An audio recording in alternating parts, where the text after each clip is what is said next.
Good morning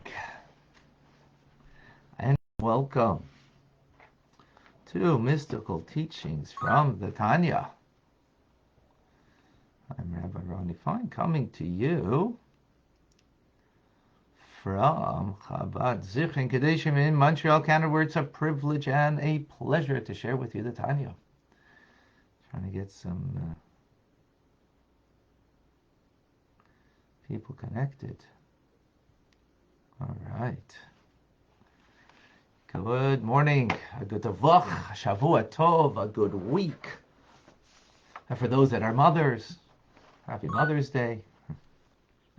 And those are not, the women that are not yet mothers, a blessing for motherhood.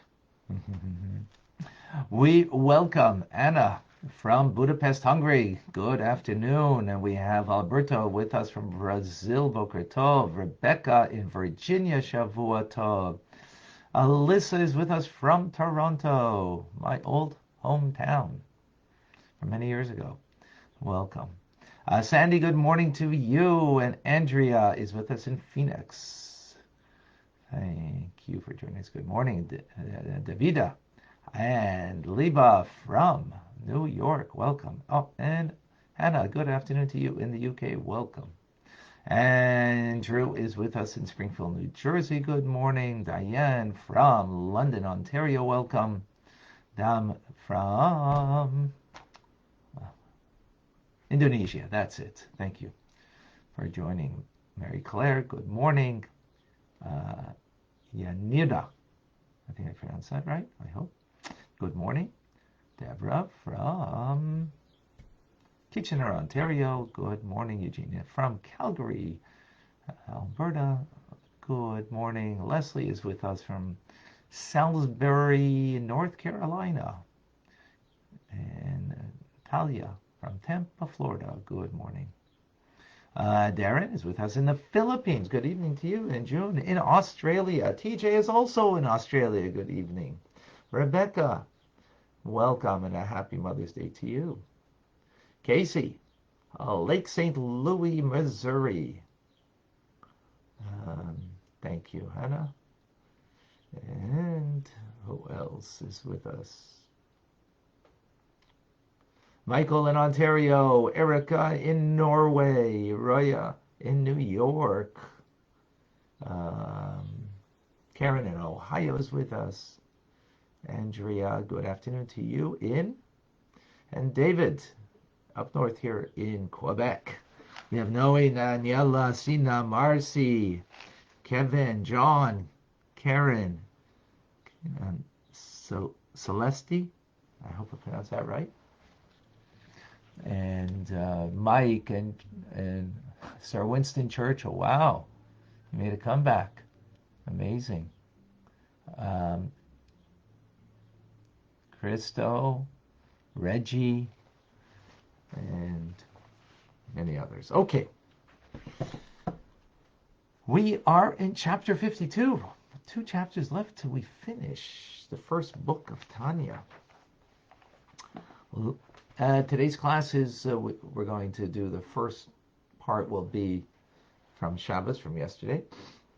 And then we'll do today's class. So it'll be into 2 parts, although they are a continuation in thought.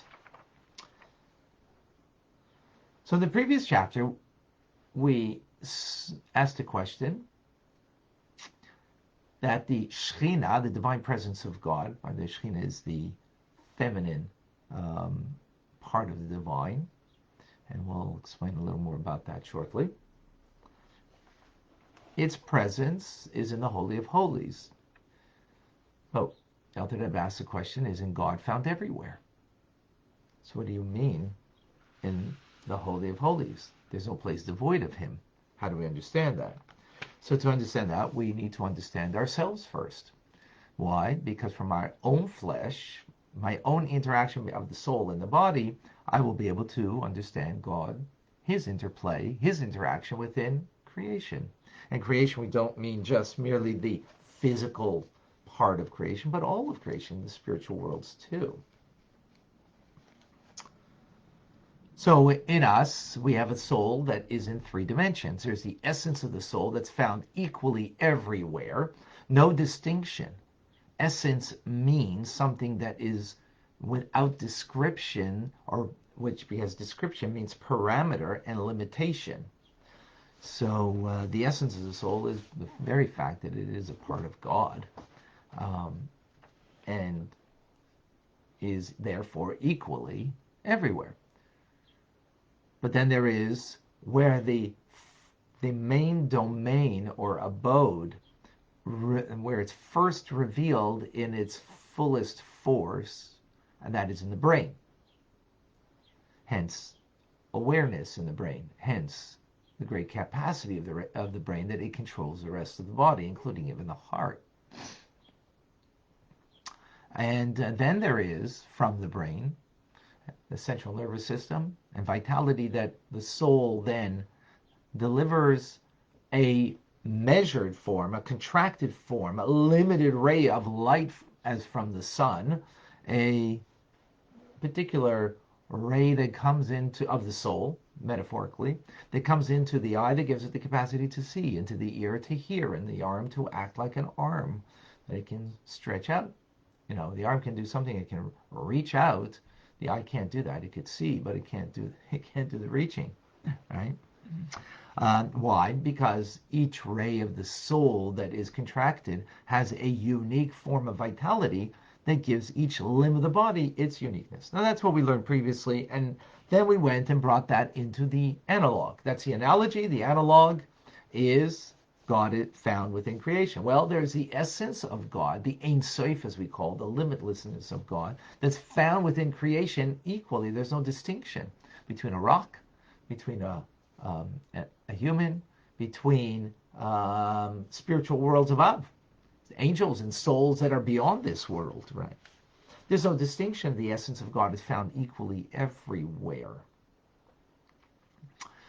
Then we spoke about the other end, the way God is found filled within the world in its distinctive nature. In other words, in the fact that God contracts greatly, so much upon himself that what comes out is a rock, inanimate object, or less of a contraction that comes out a animal, less of a contraction comes out a soul, that can be from a higher world, that's less of a contraction. Now that's the ray of light that is now that's animating and creating that of creation. That's what we learned previously. Now we're going into the part of the metaphor of the brain of the person that is again the abode of the soul and its revelation. It is what, so to speak, is the recipient from the essence of the soul that allows now to be revealed, as the essence of the soul isn't, but now it is revealed. So likewise, the essence of God, the Ein Sof, it is revealed where? Well, in the will and the intelligence of God. The essence of God is beyond intelligence, even beyond will. And think about us. In us also, the essence of our soul is beyond any form of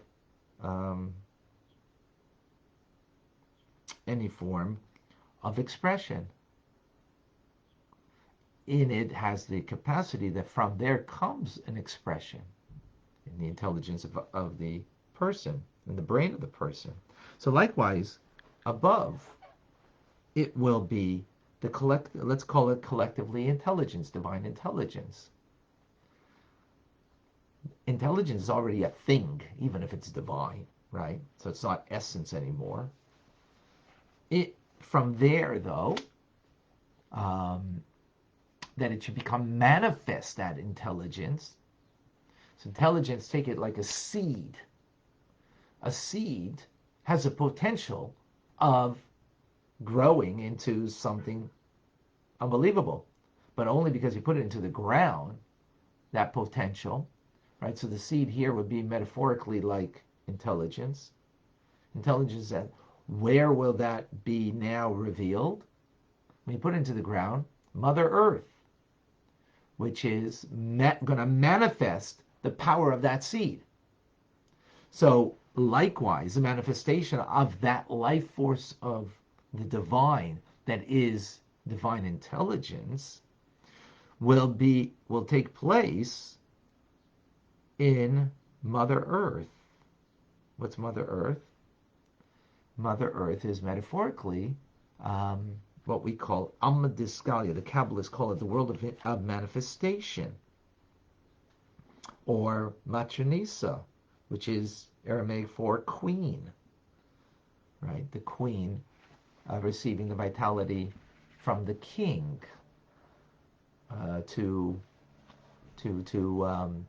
or instructions from the king, so to speak, in running the palace, right? In actualizing the will and the intelligence of the king to actualize that which goes on in the palace. Or another term for this is a matata, which is nether mother, the lower mother. Hey, today's Mother's Day.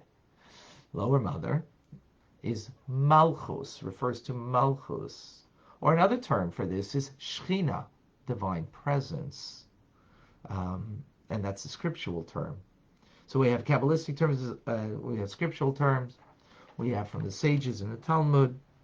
All of this is describing, so to speak, like Mother Earth that has the power to reveal that power in the seed, right? Then from there will then be creation, so to speak, the roots and the tree that will grow with branches, with fruit, and so on and so forth. That already is the power of creation, right? That's the power in creating things.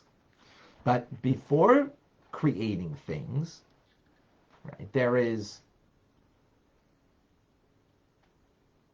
how the seed, which reflects divine intelligence, metaphorically is like divine intelligence, is now put into the earth and then is revealed through the power of Mother Earth, which again is the feminine quality, what we call Malchus.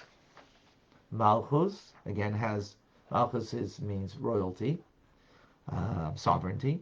It's the 10th of the 10 divine attributes. So it's taking divine intelligence and revealing it. And again, different names for this feminine aspect of the divine is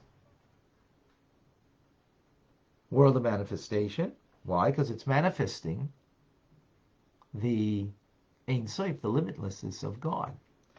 Matronisa, queen, which again revealing.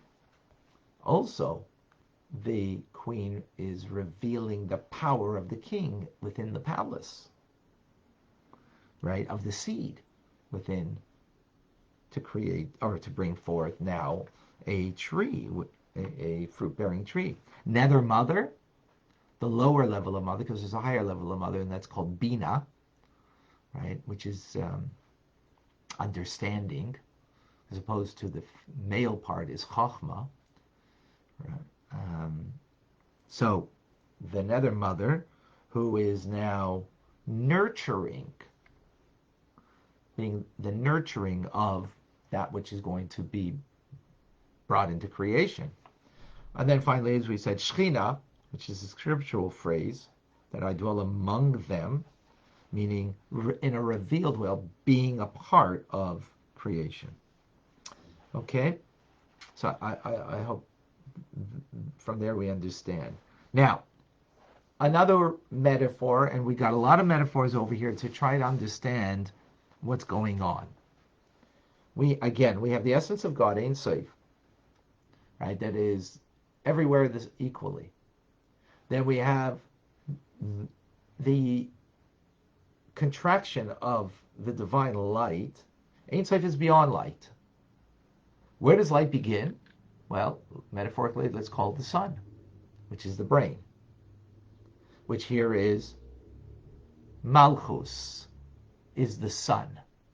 From the sun, comes life, rays of light that bring vitality into the various levels of creation, right? Brings life to vegetation, brings life to the human, brings life, um, to all various forms. So the ray of light is already what comes out to create. It's already a contraction. But the sun itself is what we're talking about over here. It is the source of all vitality.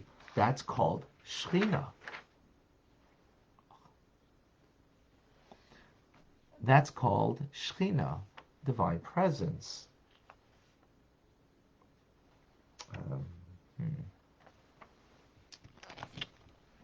Well, this is getting very Kabbalistic. I just want to let you know.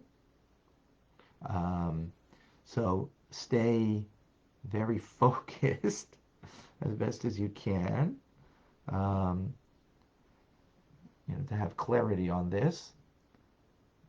And hopefully through the clarity, we will bring this all together. Okay. So let's give another term for this. There's a bunch of metaphors over here. So we have the metaphor of the seed, right, which is divine intelligence, but the seed needs the earth to manifest that which is in the seed. So likewise above, we have divine intelligence, right, that is what is the vehicle for the Ein Sof, but it needs Malchus to manifest, to reveal, and that's what a mother, the queen is manifesting the will of the king in the palace. The mother is manifesting the seed that comes from the father, and now creating life, and that's called Shekhinah. So that Shekhinah is the light that from it will radiate and be diffused, the diffused light that will be the creative power of everything in creation. But we're focusing on the sun now, or right, on metaphorically, we're going to take it to the sun. The sun is so powerful, how could it be a creative? Sorry, 1 second.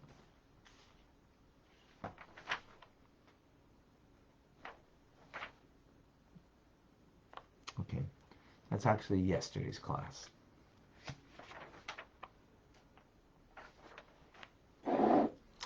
which we have finished. Let me just give a synopsis then of the class. There's a male and female parts of the divine. Our focus here is on the feminine part of the divine, which is Malchus.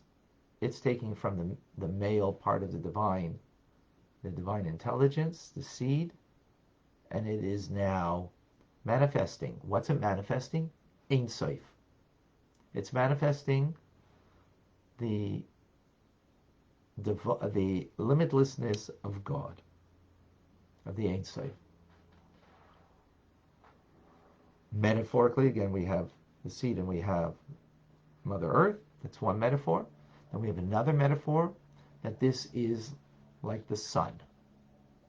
Now, within the sun, there's also rays, but the rays there are completely nullified.